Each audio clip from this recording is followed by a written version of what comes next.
Ngayong araw na ito, habang naririnig natin ang patak ng ulan at ampas ng hangin, naalala kong isa sa pinakamalagang turo ng Panginoong Hesus, ang pananampalataya sa gitna ng bagyo. Sa Mateo 8:23 hanggang 27, makikita natin si Jesus at ang kanyang mga alagad sa isang bangka. Binabagyo ng malalakas na alon.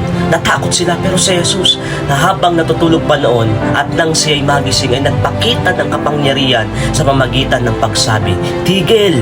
Tumahimik ka!" At tumigil nga ang bagyo. Sa buhay natin, parang ganito rin. May mga araw na maaliwalas, pero may mga araw din na mabagyo at puno ng unos. Pero tandaan natin, ang Diyos na tumatahimik sa bagyo noon ay siya ring Diyos na kayang patigilin ang bagyo sa buhay natin ngayon. Kaibigan, sa tuwing dumaraang ka sa bagyo ng buhay, hindi ka nag-iisa. Kasama mo si Jesus sa bangka. Hindi man agad humupa ang bagyo, pero ang mahalaga, kasama mo siya at doon dapat tayo magtiwala.